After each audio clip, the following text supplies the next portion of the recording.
ہندوستان کی جمہوریت پر ایک کالی سمجھے کہ ضرب ہے، اور اس قانون پر یقینی طور پر سپریم کورٹ آج سمجھے کہ بیٹھا ہے، اور سپریم کورٹ کی سمجھے چیف جسٹس کی صدارت میں بینچ بیٹھی اور مختلف آبزرویشنز بھی سامنے آئے ہیں۔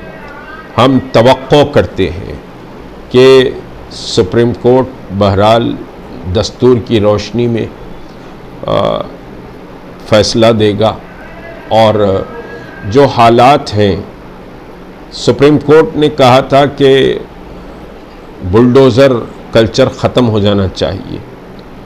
لیکن اس کے باوجود بھی بلڈوزر کلچر چل رہا ہے۔ تو اب سپریم کورٹ اگر سمجھیے کہ وقف بل پر کچھ انٹریم آرڈر پاس بھی کرتا ہے تو بھارتیہ جنتا پارٹی کی ریاستوں میں اس کی عمل آوری کے لیے ہمارے شکوک و شبہات ہیں، کیونکہ ابھی ادھر قانون بنا ادھر کارروائیاں شروع ہو گئی ہیں، مساجد پر، قبرستانوں پر اور مدارس پر حملے شروع ہو گئے ہیں۔ مدھیہ پردیش ہو، اتر پردیش ہو یا اتراکھنڈ ہو، ان ریاستوں میں بہرحال اس وقت قانون کو لے کر حکومتیں بڑے پرجوش نظر آتی ہیں۔ اب اگر کوئی بات ہوتی بھی ہے، جیسا بلڈوزر کلچر کے تعلق سے سپریم کورٹ نے سخت ریمارک کیے تھے،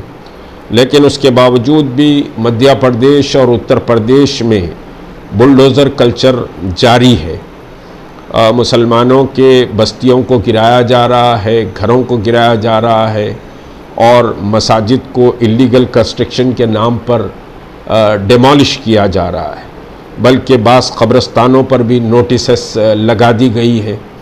اور ان نوٹسز پر عمل آوری کی تاریخ بھی دے دی گئی ہے۔ تو یہ ملک اس وقت بہرحال جمہوری دائرے سے ہٹ کر منمانی چل رہا ہے، جو ملک کے لیے نقصان دہ ہے۔ ملک جمہوریت سے چلے گا، ملک سیکولر سمجھیے کے ساتھ فیبرک کے تحت چلے گا، ملک نے ایک دستور کو تسلیم کیا ہے، اس دستور کے تحت ملک چلے گا۔ اگر آپ دستور کو رکھتے ہوئے صرف دستور کو ایک کتاب کی طرح رکھ دیں گے اور اپنی منمانی کریں گے تو ملک کیسے چلے گا؟ اس پر ہندوستان کے مسلمانوں کو بڑی تشویش ہے، اور ہندوستان کے مسلمان بڑے فکرمند ہیں کہ اس ملک میں ان کے وجود، ان کی بقا اور ان کی تہذیب، ان کا تمدن اور مذہب باقی رہے گا کہ نہیں رہے گا۔ یہ ایک بڑا سوالیہ نشان RSS اور بھارتیہ جنتا پارٹی نے ہندوستان کے 25 سے 30 کروڑ مسلمانوں کے سامنے لا کر کھڑا کر دیا ہے، اور ہندوستان کا مسلمان اس وقت بہت زیادہ تشویش میں ہے، پریشان کن صورتحال سمجھیے کہ سے گزر رہا ہے، اور یقینی طور پر ہم محسوس کرتے ہیں کہ اگر مسئلہ سنسد میں نہیں سنا جا رہا ہے، مسئلہ دستور کے تحت نہیں سنا جا رہا ہے، تو پھر ہم کو دستور کے تحت سڑکوں پر آنے کا اختیار ہے، اور ہم سڑکوں سے اپنی بات کو منوانے کی کوشش کریں گے۔